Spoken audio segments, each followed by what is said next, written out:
नमस्कार दोस्तों, मैं सुरेंद्र छावड़ा। आप देख रहे हैं द सिटी न्यूज़। दोस्तों, अगर बात करें तो कहते हैं ना कि अगर कुछ करने का जज्बा हो तो परमात्मा भी उसके लिए हमें प्रिपेयर कर देता है, तैयार कर देता है। सो हमारे साथ आज एक ऐसी शख्सियत हैं, सो आपसे मिलवाना चाहते हैं, आपसे बातचीत करवाएंगे कि आखिर 32 साल की उम्र में हमारे साथ डॉक्टर माधवी बोरसे इंसान जी हैं, राजस्थान के कोटा से। डॉक्टर माधवी इंसान जी हमारे साथ मौजूद है। अगर बात करें तो 32 साल की उम्र में इन्होंने बड़ी उपलब्धियां हासिल की हैं। अभी हाल ही में पिछले दिनों मलेशिया के अंदर इंटेलेक्चुअल कॉन्क्लेव 2025 जो हुआ, उसके अंदर बतौर विशिष्ट अतिथि डॉक्टर माधवी इंसान को बुलाया गया। वहाँ उन्होंने भाग लिया, हिस्सा लिया। सो डॉक्टर माधवी जी से बातचीत करेंगे कि इस मुकाम तक पहुँचने में कितनी मेहनत लगी, किस तरह का जो इनका आज तक का सफ़र रहा। 32 साल की उम्र में इतनी उपलब्धियां हासिल करना बड़ा ही नामुमकिन है। आपको बता दें कि आज तक डॉक्टर माधवी बोरसे इंसान ने अलग अलग जो जाने माने संस्थानों से 35 से 36 डॉक्टरेट डिग्रियां हासिल की हैं। सो बड़ी अपने आप में एक उपलब्धि है। सो डॉक्टर साहब से बातचीत करते हैं, आखिर इस सफ़र में कितनी मेहनत लगी, इस मुकाम तक पहुँचे। जो सबसे पहले तो आपका स्वागत है हमारे चैनल पर। धन्यवाद, thank you so much. Even I am privileged, मुझे बहुत अच्छा लग रहा है कि मैं जस्ट आई मलेशिया से और आपने इंटरव्यू के लिए, और वो भी इतनी अच्छे प्रेस्टिजियस चैनल पर। तो जी कहते हैं ना, हमारे स्पिरिचुअल मास्टर अमित जी की हिम्मत मदा तो मदद खुदा।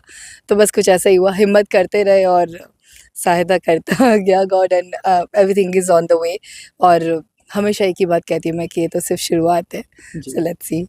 मैम, 32 साल की उम्र में 36 जो आपने डॉक्टरेट की डिग्रियां हासिल कर ली, और अभी आप कहते हैं शुरुआत है।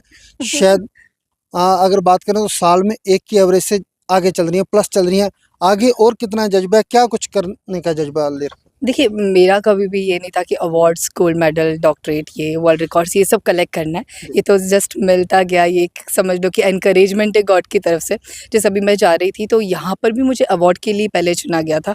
तो मैं सोच रही थी, बस ऐसी बातचीत करी थी पिताजी से कि अवार्ड, डॉक्टरेट्स इतने सारे हो गए कि ठीक है, मलेशिया जा रही, कुछ एक डिफरेंट पर्पस हो जाए।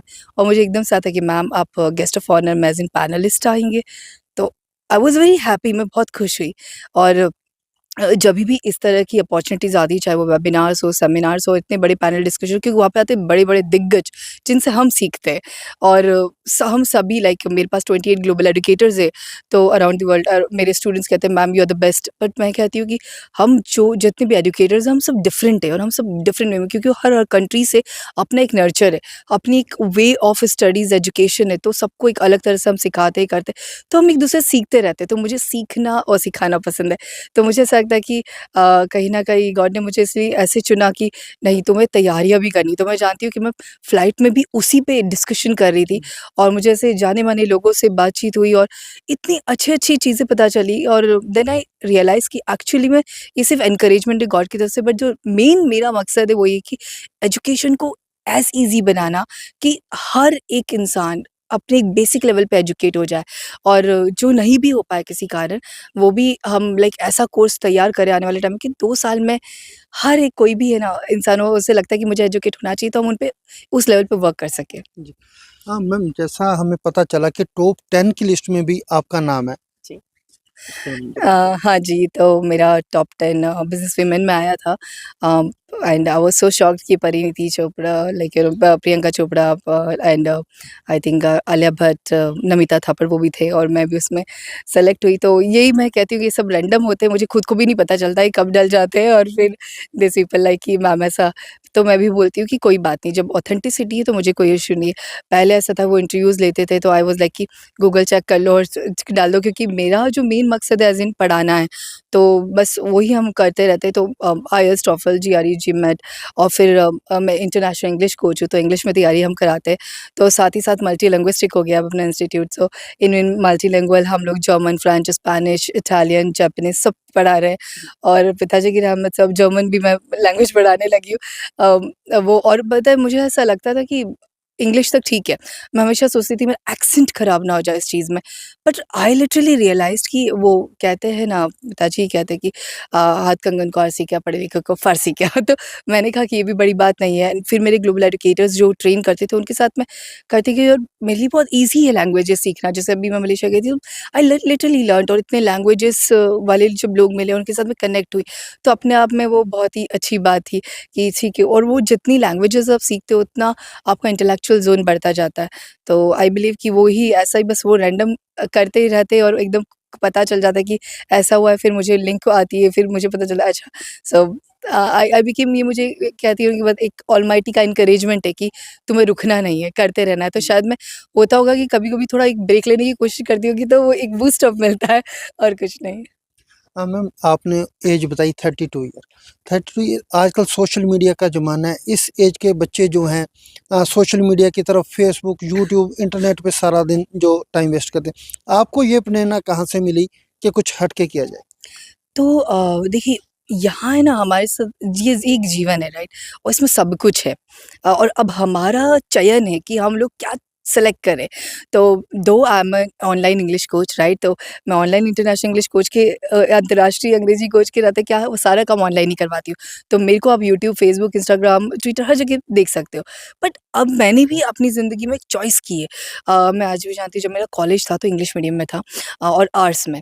और जब बात आती है ना आर्ट्स को और स्पेशली इंडिया में इंग्लिश मीडियम में लेना, इट्स क्वाइट टफ कि वो लैंग उसमें। और मैं जानती हूँ कि सब हिंदी मीडियम के थे और इंग्लिश में सारे सब्जेक्ट आर्ट्स में मिलना इट्स क्वाइट ऑफ बहुत नेक्स्ट टू इम्पॉसिबल हो जाता है। तो हमारे राजस्थान में तो बिल्कुल था। और बट हाँ, मेरे टीचर्स हमेशा इंकरेजिंग थे, वो कोशिश करते थे। बट मैं तब भी इंग्लिश ही पढ़ाती थी, पार्ट टाइम जॉब करती थी इसे। तो मुझे शुरू से ही एक शौक था। 12th क्लास के बाद से मैंने पढ़ाना एज इन ट्यूटर शुरू कर दिया था। आई नो कि मैं रात-रात भर पढ़ती थी और फिर पढ़ाती थी। मम्मी-पापा से कि पूरे दिन करती क्या हो ये? मतलब बेटा सोना भी होता है। तो मैं तो हमेशा एजुकेटर से सुना कि ज्ञान कभी खाली नहीं जाता और पापा हर किसी किताब को लेकर आ जाते थे। मेरे में जब मतलब उनके जो बॉस के घर खाली होते थे, तो किताबें तो मेरा बच्चा पढ़ेगा और मुझे अच्छा लगता था कि पापा इज़ सो एनकरेजिंग। कभी है ना उन्होंने मेरे को कपड़ों की शॉपिंग इतनी ज़्यादा नहीं कराई बट किताबों की शॉपिंग बहुत कराई। जी। तो आई डिड दैट एंड फिर मैंने ये मुझे उस टाइम पे बहुत दिक्कतें हुई क्योंकि मुझे लास्ट मैं जानती हूँ लास्ट मोमेंट पे मुझे ना वीक सीरीज़ भी इंग्लिश में नहीं मिल रही थी। तो मैंने यूट्यूब का सहारा लिया एंड आई स्टार्टेड लर्निंग। तो मैंने उस टाइम और डिसाइड फिर उसके बाद है ना आई वाज़ लाइक कि अब जब मैं अपना रिज़ल्ट देखने गई थी तो मुझे ऐसा था कि पब्लिक एडमिनिस्ट्रेशन में मैं तो मेरा तो ज़ीरो होने वाला है। हो सकता है मेरी बैक ही आ जाए क्योंकि मुझे उसमें मिला ही नहीं, कुछ मिला ही नहीं। मैंने सब पढ़ाई जो की थी वो यूट्यूब से करी थी। तो मैंने सबके लाइक यू नो जब साइबर में गई तो मैंने पूछा कि चलो मुझे सारे बताते जाओ। तो बोलते मैम आप इंग्लिश का लिटरेचर सबका पूछ लिया आपने। आप पब्लिक एड का मार्क्स क्यों नहीं पूछ रहे हो जिसमें आपके सबसे हाईएस्ट मार्क्स आए? आई वाज़ सो शॉक्ड कि ऐसा कैसे? तो मैंने कहा चलो सबके ही आए होंगे, आसान पेपर आया होगा। पता चला कि मैंने टॉप किया। जी। तो मुझे रियलाइज़ हुआ कि ये सब मैंने यूट्यूब से सीखा। तो मैंने सोचा अब मुझे एजुकेशन को एक ऐसे लेवल पे लाना है कि जैसे हम लोग बॉलीवुड गाने सुनते हैं या कोई मूवीज़ देखते हैं, तो एजुकेशन भी कुछ ऐसा हो जाए। तो आई स्टार्टेड डूइंग दैट। मैं एक एजुकेशनल रैपर हूँ, जी। तो मैंने रैप से तैयारी शुरू करवाई बच्चों को। लाइक फॉर एग्ज़ाम्पल अगर मुझे वाटर साइकिल सिखानी तो when the water goes up and it's come back down the water cycle going round and water cycle. तो मतलब मेरे बच्चे वर्ल्ड मैप, पीरियोडिक टेबल सब गाते हैं, करते हैं। तो मुझे अच्छा लगता है कि उनका जो वे ऑफ चॉइस है ना, एक एजुकेशन की तरफ जा रहा है। So it is really and तो मैं यही कहूँगी कि जब आप यूट्यूब सर्फ करते हो, कुछ भी करते हो, तो ये सोशल मीडिया करो बट आप फाइंड आउट करो कि ये पूरी दुनिया में आपको सेलेक्ट क्या करना है and then you can rock it. क्योंकि मेरा भी पूरा सोशल मीडिया का ही टाइम है बट उस टाइम पर मैं यही करती हूँ। आज भी ऐसा होता है मैं फेसबुक पे बहुत बार जाती हूँ और अपनी पोस्ट को अपलोड करने जाती हूँ बट देखने में बहुत कुछ आता है, राइट? बट अगेन मेरा सेलेक्टिव पर्पज़ है कि मुझे सीखना क्या है। तो I just find it out that and फिर स्लोली ग्रेजुअली नो बिकॉज़ मेरा टाइम बीइंग मैं इतनी टाइम बीइंग क्योंकि एक टाइम पे तो ऐसा भी था कि मैंने पानी पीने के लिए भी अलार्म सेट कर रखा था क्योंकि जी। उस टाइम पे I was literally working so hard for my researches and many more. तो it has happened like that. Ma'am आप डेरा सच्चा सौदा से जुड़ी हैं। डेरा जो मुखी संत गुरमीत राम रहीम सिंह जी ने भी ये प्रेरणा दी और क्या कुछ कहेंगी जो हमारे गुरु जी के बारे हमारे गुरुजी के बारे में मेरे पिताजी, मेरे पापा कोच, उनके बिना तो नेक्स्ट टू इम्पॉसिबल।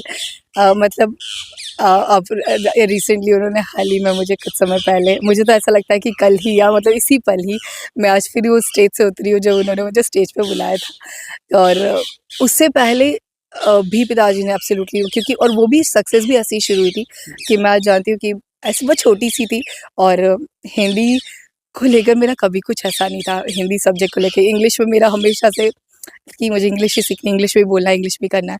तो आई रिमेंबर कि मेरा हिंदी का एग्ज़ाम था नेक्स्ट डे, तो मैंने कहा हिंदी का तो एग्ज़ाम, बट फिर थोड़ा नर्वसनेस हो जाती कि नेक्स्ट डे एग्ज़ाम है और मैं रूबरू नाइट में एन्जॉय कर रही हूँ और मेरे को एकदम से शायरी बोलने की बोला, मैं एकदम से शायरी बोल दी। मतलब मुझे नहीं पता, वही बस पिताजी ने बनवा दी और मैंने बोल दी।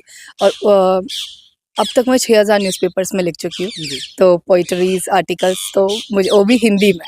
जी तो मुझे लगता है पिताजी की, एब्सोल्युटली पिताजी की ही 100% देन है। और फिर उसके बाद जब मैं गई ना स्टेज पे, तो मेरी कुछ ऐसे डॉक्टरेट्स या कुछ उपलब्धियाँ अटक रही थी, जिसको मैं चाह रही थी कि वो बहुत स्मूथली निकले। और मैं जानती हूँ उसके बाद जब हम लोग जाने को तैयार नहीं थे, बट एक दिन वो बन गया कि नहीं, अब सबको जाना होगा, जो आ चुके, आपका टर्म कंप्लीट होगा। मैं रेलवे स्टेशन पे थी, तभी मुझे नेक्स्ट डॉक्टरेट का कॉल आ गया था जी कि है ना आप मतलब आप सेलेक्ट हो गए उसके लिए। उसके बाद तो फिर लाइफ ने एक टर्निंग पॉइंट लिया। तो मतलब इट्स लाइक ऐसी सक्सेस जिसमें मुझे मुझे हर दिन लगता है कि मुझे ऐसा नहीं लगता कि मुझे खुशी इस बात की होती है एब्सोल्युटली, बट ऐसा नहीं होता कि बस अब ये बहुत हो गया सक्सेस। मैं ये सोचती हूँ कि अब मुझे बहुत सही तैयारियाँ करनी है, मुझे स्टैंड आउट करना है, पिताजी का नाम रोशन करना है। तो पापा कोच तो हमेशा साथ में। इतना स्ट्रगल होता है बहुत बार और मेरे ख्याल से वो करवाते हैं मुझे स्ट्रॉन्ग बनाने के लिए। तो वो मोमेंट्स ऐसे होते हैं और मुझे ऐसा लगता है कि लास्ट टाइम पे, बट वो हमेशा उस वो जो लास्ट मोमेंट में जो अटक रही होती है ना, उसे निकाल देते हैं। और कुछ यूनिक चीज़ें तो बस मेडिटेशन एक है जो उन्होंने हमेशा बताया है। तो वो मुझे लगता है कि वो मेडिटेशन से है ना, बहुत जल्दी-जल्दी मैं है ना वो रिज़ॉल्व कर पाती हूँ चीज़ों को। क्योंकि बहुत बार मुझे यूनिकनेस की तलाश होती है हमेशा। ऐसा नहीं कि बहुत कुछ ये वो, बस कुछ हटके हो और यूनिक हो जब मैं कुछ करूँ। तो कम बोलूँ, कम करूँ, बट वो इतना यूनिक हो कि बस जाए तो। And I always find it out कि पापा इस बार मुझे ना कुछ यूनिक चाहिए, तो he always find it out. तो absolutely when it comes to from our Dera Sacha Sauda, doctor Gurmeet Ram Rahim ji Insan, हमारे पापा कोच, तो हमेशा हर सेकंड हमें गाइड करते हैं।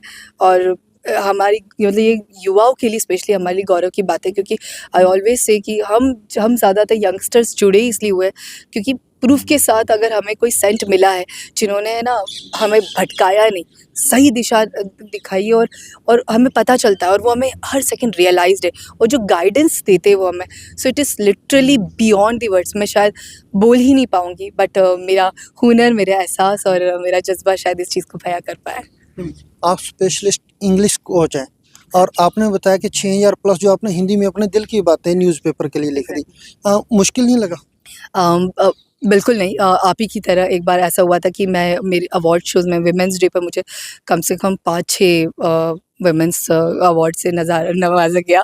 तो लाइक महिला, नारी एंड नारी शक्ति पुरस्कार एंड मैनी मोर। या लाइक मुझे मैं उसमें भी नॉमिनेट हुई थी नारी शक्ति पुरस्कार में स्पैरो की तरफ से। तो ये सब चीज़ें ना लाइक ऐसा हुआ कि वहाँ पे रिपोर्टर्स थे, तो उन लोगों ने मेरे लेना शुरू, मतलब ये इंटरव्यूज़ लिया, सब लिया and they called me up कि मैम आप है ना, आप इतना अच्छा बोलते हैं, आप आर्टिकल्स लिखिए। मैंने कहा I am good with the poetries, मैं कविता लिखती हूँ, तो आप कविताएँ भी लिखिए पर आप आर्टिकल, मैंने कहा मैं आर्टिकल तो लिखना जानती ही नहीं हूँ। तो मैम आप जो बोलते हैं बस वो लिखिए। तो मैंने कहा ठीक है। तो मैंने एजुकेशन पर, वुमेन एम्पावरमेंट पर और अपने जो भी एक एजुकेशन से रिलेटेड टॉपिक होता है उस पर करना शुरू किया। और बस एक बार बस नारा लगाओ, सिमरन करो, आपके अंदर का हुनर सारा फिर पिताजी बाहर निकाल ही देते हैं। तो exactly it has happened like that. तो मुझे नहीं लगता इतना डिफ़िकल्ट है। हमेशा ज़िंदगी में अपन कुछ करते हैं ना, तो हमेशा डेस्टिनेशन का कभी नहीं सोचना है। आप बस स्टार्ट करो, बस शुरुआत करो और फिर एंड तक तो पहुँचा देता है खुदा। मैम आप कोटा से हैं जी। और इस एज में आप जो इस मुकाम तक पहुंची, आज के जो यंग एज बच्चे हैं कहीं ना कहीं नशे की तरफ बढ़ रहे हैं, जैसे पहले भी जिक्र किया सोशल मीडिया की तरफ बढ़ रहे हैं, उन बच्चों के लिए क्या मैसेज देंगे? सो यही कहूँगी कि अपनी ऊर्जा सही जगह झोंके, क्योंकि हम सभी को ऊपर वाले ने जो ऊर्जा दी है वो बहुत ही कमाल की है, और ये हमें डिसाइड करनी है कि लाइक उस ऊर्जा को, फॉर एग्जांपल मुझे कभी आज मेरी लाइक मम्मी पापा, मेरे हस्बैंड, इन सबका भी बहुत बड़ा सपोर्ट रहा है, क्योंकि पिताजी की रहमत से वो एक उनके गाइडेंस को फॉलो करते हैं, इसीलिए हमेशा उन्होंने एक लाइक एक बेटी को और मेरे हस्बैंड एक वाइफ को मतलब वो तराशा है कि नहीं, वरना रोकने में तो आप जानती हो कि जी। फीमेल्स को इतना आसान नहीं है। तो बेटियों को हमारे अम्मा-जी पापा कुछ इतना किया है ना, तो इस वज़ह से इतना वो कि बस आप उस ऑन द वे उस वे को पकड़ लेते हो। तो एग्ज़ैक्टली आई बिलीव कि that can be the one of the idea कि हम लोग ऐसा लाइक हम लोग एक अपनी ऊर्जा को, जैसे कभी-कभी मुझे भी गुस्सा आता है और अपनों पे हमेशा आता है। तो मैं सोचती हूँ इस गुस्से को कहीं मैं कभी-कभी इनसे ऐसी बातें करते हुए बोलती हूँ, तुम्हारे ऊपर गुस्सा करने से अच्छा तो ये है ना कि मैं अपने काम कर लूँ, अपना काम कंप्लीट कर लूँ, तो ही बिकम्स हैप्पी अबाउट इट, तो वो एनकरेजमेंट उनका रहता है। तो हमेशा यही करना है, मतलब छोटी सी छोटी हो, बड़ी सी बड़ी बात है। हमें ऊर्जा कहाँ डालनी है अपनी, और मेरे ख्याल से प्रोडक्टिविटी पे डालना चाहिए। तो आप जानते हो सब टेम्परेरी मज़ा है, पर ये एक परमानेंट मज़ा है, और जिसके लिए हम पैदा हुए हैं। तो हम सभी लाइक कभी-कभी मेरे पास आते हैं ना कुछ लोग और बोलते हैं कि उसने ऐसा बोला, तो मैंने कहा देखो सब एक वे के लिए पैदा हुए हैं, तो आप छोड़ दो, हो सकता है उनको वो करके मज़ा आता हो। बट जैसे कोई टीचर बनने के लिए, कोई डॉक्टर बनने के लिए, कोई इंजीनियर बनने के लिए, तो मुझे लगता है कि मेरा जन्म एज़ अ टीचर हुआ है, और मुझे उस टीचर की हर हद को पार करना चाहिए, उसमें एक पक्का खिलाड़ी बनना चाहिए। So that is what we should do is, तो आप अपनी फ़ील्ड के पक्के खिलाड़ी बन के दिखाएँ। मैम, आप कोटा से हैं, हरियाणा, पंजाब के बहुत से बच्चे जो जेईई नीट के लिए कोटा जा रहे हैं। हाँ जी। लेकिन मैंने आज सुबह भी एक ये न्यूज़ प्रसारित की, पिछले दिनों मैंने स्टडी की कि कोटा के अंदर सुसाइड केस बहुत बढ़ रहे हैं। क्या कारण है? बच्चे प्रेशर में है, या वहाँ के जो कोचिंग स्टाफ है वो अच्छे से कोचिंग नहीं दे पा रहा? क्या बड़ा कारण है? और वो जो बच्चे इस लाइन पर चल रहे हैं, ये कदम उठा रहे हैं, उनके लिए क्या संदेश देंगे? तो पता है अब ऐसा हो गया है ना कि बच्चों का भी स्ट्रॉन्ग होना इस फ़ील्ड में ज़रूरी है। मैं आज भी जानती हूँ कि जब मैं आर्ट्स लेना चाहती हूँ, आप समझ सकते हो मेरा जैसा बच्चे को आर्ट्स लेना कितना मुश्किल होगा। तो मैंने खुद ने अपना 10th ग्रेड के बाद साइंस मेरे पापा ने और मेरे मामा ने मिलकर दिलाया था, क्योंकि एक वो आरएपीपी प्लांट में काम करती थी, तो वहाँ पे एक इंजीनियरिंग फ़ोर्स है प्रॉपर, राइट? सो मतलब दे ऑल वांट कि बच्चा, और आज भी वो एनकरेज करते हैं, तो मैं उनकी मेंटालिटी को गलत नहीं ठहराऊँगी, क्योंकि हम जिस मेंटालिटी में रहते हैं ना, तो हम जानते हैं, जैसे आज मैं इंजीनियर मतलब इंग्लिश बोलती हूँ बहुत अच्छा, तो मैं इस बात को सोचती हूँ कि हाँ, अगर मेरा भी फ्यूचर जनरेशन आएगा तो मेरे बच्चे भी इंग्लिश में ही बात करेंगे। पर ज़रूरी नहीं, हो सकता है उनको, मेरे हस्बैंड को इतना दिलचस्पी नहीं है लैंग्वेज में, तो हो सकता है उनका भी ना हो, तो हमें ये बात को समझने की ज़रूरत है। बट वो एक पॉइंट होता है, तो मैं जानती हूँ कि पापा थोड़ा होम टाउन चले गए थे, और मैंने उनके पीछे ही जाकर अपना सब्जेक्ट चेंज कर लिया था, and he was very upset about that. But मैंने उनको एक बात भी याद दिलाई कि पापा मुझे डॉक्टर ही बनते हुए देखना चाहते हो ना, मैं पीएचडी में डॉक्टर बन के दिखाऊँगी आपको, जी, मैं मेरे नाम के आगे डॉक्टर लग जाएगा, आप टेंशन मत लीजिए। जी। बस मैंने वो सिर्फ़ बोल दिया था, और बस बोल दिया था पिताजी सब सँभाल लो, क्योंकि जब भी ऐसा होता है ना, तो गड़बड़ तो वही है एक जो सँभाल सकते हैं। तो बस ऐसा है कि यही बात होती है कि अब उधर प्रेशराइज़ अगर होता, क्योंकि कैसा होता है ना, ज़बरदस्ती अगर मुझे वो सब्जेक्ट करना पड़ता, तो शायद मैं उस सब्जेक्ट में इतना ऊपर नहीं पहुँच पाती जितना इसमें आ पाई। तो ये बहुत ज़्यादा ज़रूरी है समझना कि हमारा हुनर किसमें है। एक सिंगर को आप लाइक डिज़ाइनर नहीं बना सकते हो, एक डांसर को आप लाइक कुक नहीं बना सकते हो, तो हम सब में अपना टैलेंट है। तो होता क्या है, ये प्रेशर ही एक तरह से जो ये एक तो बच्चों को अपने लाइक अगर आप बच्चे हो तो आप कोशिश करो अपने पेरेंट्स को उस लेवल पे कन्विंस करने के लिए, और हिम्मत रखो, क्योंकि एब्सोल्युटली स्टार्टिंग में जैसे मेरे मार्क्स अच्छे आते थे, कुछ आते थे, पापा वाज़ लाइक कि आर्ट्स में बट पर मुझे लगता है कि आज मेरी फैमिली से ज़्यादा प्राउड पता नहीं कितनी, मतलब मेरे खानदान में तो वही है। तो मेरे पापा भी इतना प्राउड फ़ील करते हैं, और मुझे इतना अच्छा लगता है। तो और देखिए ना 35 डॉक्टरेट, अब कितनी डॉक्टर आ गई, वो एक बार डॉक्टर बनाना चाहते थे मुझे। तो मेरी फ़ील्ड में मैं कितनी बार डॉक्टर बन के नवाज़ी गई, तो उन्हें अच्छा लगता है कि हाँ, मेरे बच्चे ने जो बोला वो करके दिखाया। तो बस ऐसा आप करके दिखाने का दम रखें, और दूसरा पेरेंट्स भी कोशिश करें कि जान पाएँ कि सच में क्या है उनके अंदर। तो वो यही हो रहा है, और दूसरा एक ये होता है ना कि अगर आपको दिख रहा है, जैसे फॉर एग्ज़ाम्पल मेरे को दिखता है, मेरे जैसे बच्चे, तो बोलते हैं मैम कितने टाइम में सीख जाएँगे? तो वी आई ऑलवेज़ से कि सबसे ज़्यादा सबसे जल्दी इधर सीखोगे, but time I can not से, बिकॉज़ हम प्रेशर नहीं देते। हमें आपके माइंड के हिसाब से आपको वक़्त लगेगा, आप बिगिनर, इंटरमीडिएट या एडवांस को इस टाइम पे क्रॉस कर सकते हो। तो मेरा मानना है कि अगर आप काउंसलर हो कोई, तो आप इस बात को ज़रूर सामने वाले को बताएँ कि उस बच्चे का दिमाग कितना है जी। और वो बच्चा सच में क्रॉस कर पाएगा नहीं। तो होता क्या है, पेरेंट्स इतना सारा पैसा लगा देते हैं, अपना ज़िंदगी भर का लगा देते हैं पैसा, और फिर उसके बाद वो बच्चे पे प्रेशर डालते हैं। अब वो बच्चे के पास कुछ, वो लगता है कि हमने अपने बच्चे का मतलब हमने अपने पेरेंट्स का पूरा पैसा डुबा दिया है। फिर वो एक ही उनको सॉल्यूशन समझ में आता है रोज़-रोज़ के प्रेशर से। और फिर आप जानते हैं ड्रग्स ये सब बहुत आसानी से जी। हो गए, तो इस चीज़ से माइंड फटाफट वीक होता है। ठीक है? तो लाइक इतना एडिक्ट होना और इस एज में तो बहुत प्रॉब्लम इंसान को बहुत वीक बना सकता है। तो मेरे ख्याल से यही 2-3 फैक्टर्स है कि हमें इस बात को समझने की बहुत ज़रूरत होगी। एक बच्चे का हुनर पहचानिए कि वो उस हुनर में इतना खो जाए ना कि उसे दूसरी चीज़ की ज़रूरत ना पड़े, जी, राइट? बिल्कुल। और दूसरा कि लाइक एक हम बीइंग अ टीचर, हमें इस बात को बहुत जानने की ज़रूरत है कि एक बच्चा उस सब्जेक्ट के लायक है या नहीं। तो उसे उस चीज़ पर मतलब वर्कआउट करना है, क्योंकि मेरे इंग्लिश के टीचर्स ने मुझे हमेशा सपोर्ट किया, वो जानते हैं। उन्होंने बोला था मेरे पेरेंट्स को, क्योंकि मैं आज हर सब्जेक्ट पे बोल लेती हूँ। तो बोलते हैं कि तुम इसे इंजीनियर, डॉक्टर कुछ भी बनाओ, सब बन जाएगी। उसके अंदर वो मेहनत है, पर इसमें उसमें टॉप किस में करेगी आप वो देखो, और वो टॉप इसी सब्जेक्ट में करेगी। तो वो इस बात को तराशने की ज़रूरत है। तो बस यही एक चीज़ है, और हम ये 3-4 फैक्टर्स को ध्यान रखें ना, तो I think our India will rock like जी। एनीथिंग।